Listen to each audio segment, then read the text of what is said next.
আমরা এখন জঙ্গলের পাশ দিয়ে চলেছি এবং বক দেখা যাচ্ছে কিন্তু প্রচুর।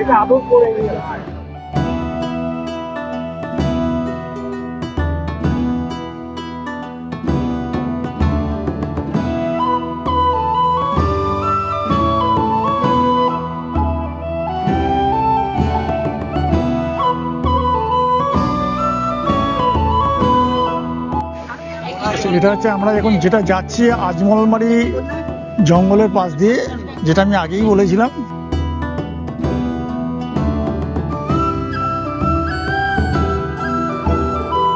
প্রচুর কিন্তু পাখি দেখা যাচ্ছে এখানে।